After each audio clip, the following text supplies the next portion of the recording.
jujur dan dengan sejujurnya saya jadi takut, sangat takut. Apa yang saya takutkan? Jangan-jangan nanti saya memegang sebuah tarekat ini, endingnya akan mengkultuskan ego-ego pribadi.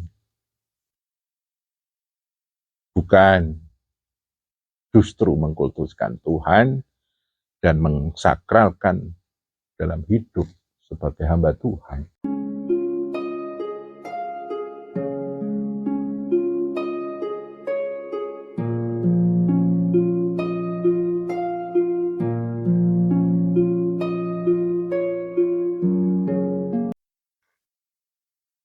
Assalamualaikum warahmatullahi wabarakatuh. Saudara-saudara yang dimuliakan oleh Allah, di dalam Al-Quranul Karim dikatakan, A'udzu billahi minasyaitonir rajim, wa ma khalaqtul jinna wal insa illa liya'budun. Bahwa sesungguhnya diciptakan jin dan manusia itu untuk mengabdi kepadanya, beribadah kepadanya, menghamba kepadanya. Allah sang pencipta dan penguasa jagat raya ini. Kita selaku manusia sebagai makhluk yang multidimensi, maka multidimensi pula keadaan kita. Ada yang kaya, ada yang miskin. Ada yang dimuliakan, ada yang dihinakan. Ada yang hidupnya penuh dengan kenikmatan, ada pula yang hidupnya penuh dengan kepahitan dan kegetiran. Ada yang diciptakan itu mempunyai kepandaian tertentu. Ada pula yang banyak dihiasi dengan kebodohan-kebodohan. Dari ayat yang saya sampaikan tadi mengandung satu makna pesan dari Allah kepada kita, agar kita yang kaya mengabdi kepada Allah dengan kekayaannya. Yang miskin pun bagaimana dengan kemiskinan itu kita tetap mengabdi kepada Allah. Yang dimuliakan dengan kemuliaannya mengabdi kepada Allah, menghamba kepada Allah. Dan yang kebetulan sedang dihinakan, bagaimana sebisa mungkin dengan kehinaan itu tetap mengabdi kepada Allah.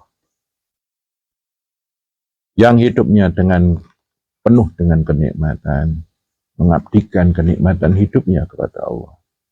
Dan orang-orang yang kebetulan memiliki banyak kepahitan dan kegetiran di dalam hidupnya, sebisa mungkin tetap mengabdi dan menghamba kepada Allah. Orang yang pintar mengabdi dengan kepintarannya, kecerdasan dan kepandaiannya. Dan orang-orang yang tidak memiliki ilmu tertentu, atau secara kasarnya, banyak memiliki kebodohan-kebodohan. Bagaimana sebisa mungkin dengan batas kemampuan dirinya tetap mengabdi kepada Allah. Akhirnya muncullah daya kesakralan diri kita selaku manusia. Kesakralan yang bermakna sebagai satu hubungan pribadi antara diri kita dengan Allah. Dan dengan kesakralan itu kita akan termasuk orang-orang yang Islam atau orang-orang yang diselamatkan. Saudara-saudara yang saya muliakan, apabila kita mentadaburi alam ini, mentadaburi zaman ini, saya menangkap di saat ini Allah sedang menunjukkan keagungannya, menunjukkan kemahamuliaannya, menunjukkan kekuasaannya. Karena saat ini manusia mulai kehilangan kesakralannya di dalam hidup dan kehidupannya.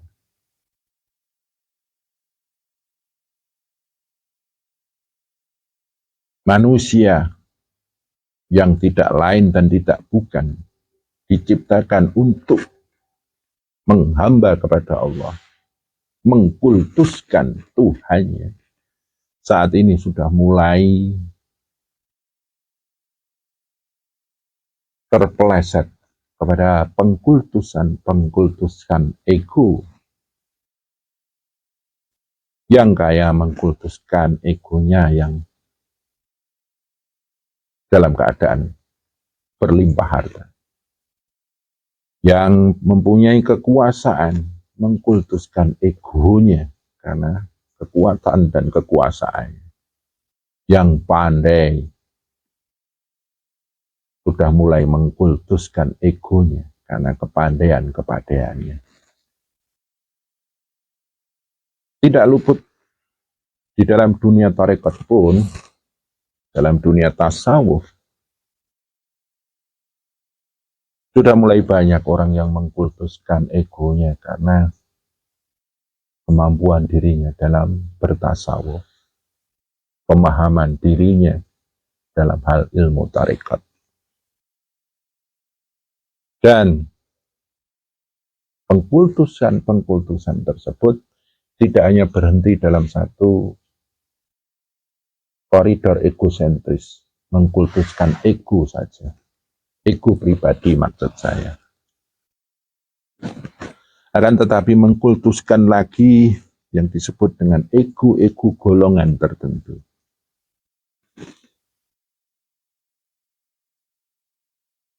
Ulama terpecah belah dengan persepsinya dan mengkultuskan persepsinya itu. Dan akhirnya terpecahlah manusia dengan pemahamannya menjadi banyak golongan yang bersumber dari pemahaman yang berbeda. Pemerintahan Nusantara pun sekarang mulai banyak pengkultusan golongan yang ingin menduduki dan menancapkan kekuasaannya di Nusantara ini. Orang-orang yang kaya berani membentuk satu kelompok kaya dan memamerkan kekayaannya sebagai satu pengkultuskan egonya. Tidak sadar bahwa banyak sekali orang-orang yang sedang berkekurangan, orang-orang yang berkesulitan. Hal ini akan berakibat banyaknya sekarang manusia-manusia yang ambruk kemuliaan, entah dari golongan penguasa, entah dari golongan alim ulama, ataupun golongan agniya. Banyak orang yang karena pamer kekayaannya mulai dipenjara. Ulama tidak terkecuali, golongan-golongan tarekat pun karena mengkultuskan dirinya sudah mulai tersentuh ranah hukum. Orang-orang yang punya kuasa dan seakan kekuasaannya itu tidak bisa digoyang pun sudah mulai banyak yang kepleset dengan ucapannya, kepleset dengan tingkah lakunya. Ini adalah satu pertanda bahwa Allah menunjukkan bahwa hanya dirinya lah yang layak dikultuskan. Hanya Allah lah yang layak untuk diagung-agungkan, dipuja dan dipuji. Saudara-saudara yang saya muliakan, saya selaku orang kecil merasa miris melihat situasi saat ini. Dan saya cuma berharap, kebetulan saat ini saya memangku sebuah tarekat Syatariyah atau Syatoriyah. Semoga saya masih bisa bertahan untuk selalu mengkultuskan Tuhan saya. Dan semoga di majelis kami tidak ada yang namanya mengkultuskan guru, mengkultuskan mursyid. Karena seorang guru dan mursyid secara ideal adalah mencoba, memaksimalkan, menyempurnakan penghambaannya kepada Allah, menyempurnakan pengkultusannya kepada Allah, dan menyempurnakan kesakralan dirinya kepada Allah. Dan para salik yang mengikutinya, dia ajak untuk selalu menegakkan tauhid, mengkultuskan Tuhan, mengagungkan Tuhan, memuliakan Tuhan, karena memang Allah lah yang paling layak dikultuskan, paling layak diagungkan, paling layak dimuliakan. Allah lah yang memiliki segala keagungan, segala kemuliaan, segala kekultusan. Saudara-saudara yang saya muliakan,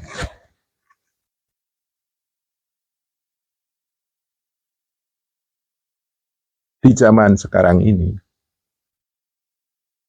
di mana kebenaran dan kesalahan itu sudah mulai absurd, sudah mulai samar, kebaikan dan keburukan pun juga sudah mulai samar. Semoga kita masih bisa kokoh, tegak berdiri dengan tauhid kita. Kokoh, tegak berdiri dengan penghambaan kita. Umur kita sangat terbatas. Orang zaman sekarang berapa tahun tak hidup? 70 tahun itu sudah mulai banyak sekali kelemahan-kelemahan. Apalagi yang sudah 80 tahun, 90 tahun. Sepertinya sudah mulai langka. Dan semoga seiring dengan perjalanan zaman, seiring dengan keadaan alam, kita semuanya kembali ke koridor wa ma khalaqtul jinna wal insa illa liya'budun. Jujur dan dengan sejujurnya, saya jadi takut, sangat takut. Apa yang saya takutkan? Jangan-jangan nanti saya memegang sebuah tarekat ini, endingnya akan mengkultuskan ego-ego pribadi. Bukan justru mengkultuskan Tuhan dan mengsakralkan dalam hidup sebagai hamba Tuhan.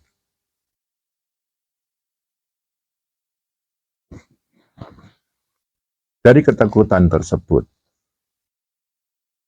marilah kita selalu dengan zikir kita, dengan sholat kita, dengan tirakat kita, ibadah kita, kita selalu dijaga oleh Allah agar tetap dalam koridor tauhid yang memuja dan memuji Tuhan kita, dan dijaga oleh Allah agar tidak terpeleset dalam pengkultusan pribadi.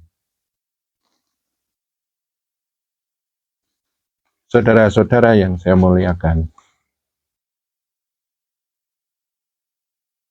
lawan kata dari pengkultusan adalah penghinaan, atau istilahnya menghinakan.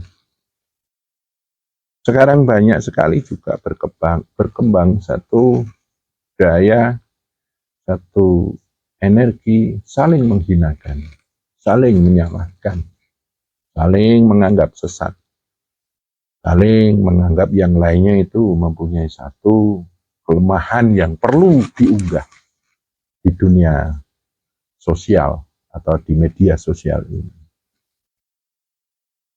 Itu pun kita juga rupanya perlu berpasrah diri kepada Allah, berharap dan berdoa agar kita tidak termasuk golongan-golongan tersebut. Di saat seperti ini, di saat kita kesulitan mencari jalan kemurnian dengan ajaran-ajaran dari Nabiullah Muhammad Sallallahu Alaihi Wasallam, di balik segala kesulitan itu kita hanya bisa berharap dan berdoa. Semoga kita diberi jalan untuk menemukan jalan yang sejati. Sejatinya jalan. Jalan menuju taqarruban kepada Allah. Kita berharap dan berdoa diberi satu ilmu kesejatian yang menjadi gunung kesejatian pada diri kita. Sejatinya penghambaan, sejatinya berketuhanan, sejatinya berkehidupan, sejatinya membawa ilmu-ilmu yang mengarahkan umat Islam untuk menjadi Islam yang kafah.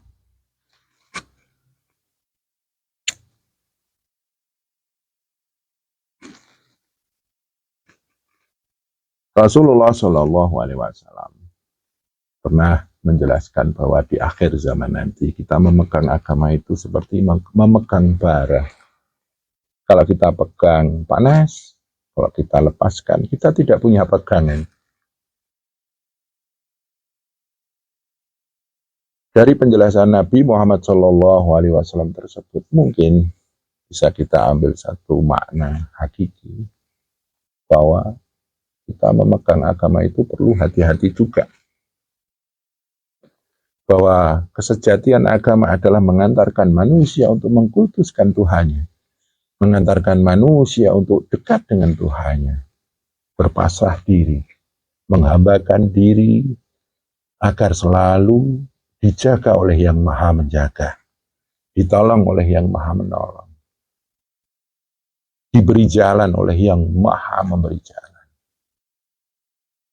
diberi hidayah oleh Yang Maha memiliki hidayah, diajari oleh Dat yang Maha Pintar, yang selalu mengajari kita dari hal-hal yang tidak kita ketahui.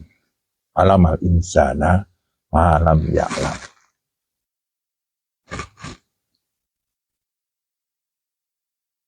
Rupanya kita dengan tadabbur alam dan tadabbur zaman ini, kita mulai harus benar-benar menjaga kesakralan kita dalam hidup dan berkehidupan.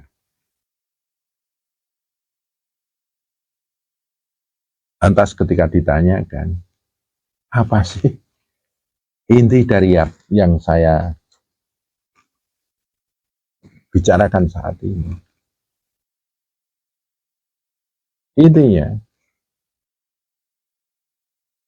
saya dalam kegalauan, saya dalam kekhawatiran. Dengan kegalauan dan kekhawatiran itu, benar-benar saya merasa diri saya ini lemah. Diri saya ini benar-benar manusia yang punya batas. Dan saya mengajak diri saya dan sedulur semuanya. Saat ini saya sedang benar-benar menasehati diri saya sendiri.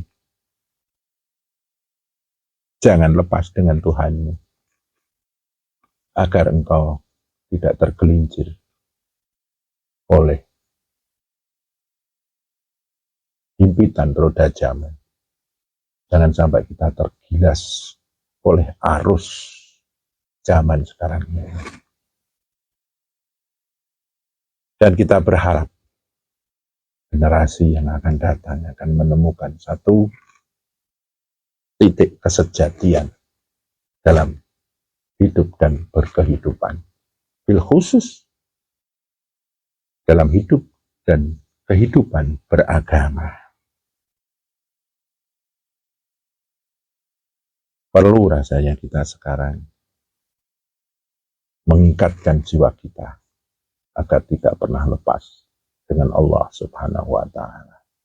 Apapun jalannya, apapun caranya, sesuai dengan pemahaman kita, kejelasan yang kita tangkap dari ajaran-ajaran agama yang kita dapat. Yang penting kita berusaha untuk dekat kepada Allah. Masalah hasil itu sudah bukan kuasa kita. Itu bukan hak kita. Itu murni kuasa Tuhan, haknya Tuhan. Perlu kita kembali ke pribadi kita masing-masing agar kita benar-benar bisa kembali kepada jalan yang kafah. Dengan selalu mengucapkan la haula wala quwata illa billahil aliyyil azim. Begitu saudaraku, semoga ini bermanfaat, dan kalau memang ada salah dan kurangnya saya mohon maaf. Billahi taufik wal hidayah. Assalamualaikum warahmatullahi wabarakatuh.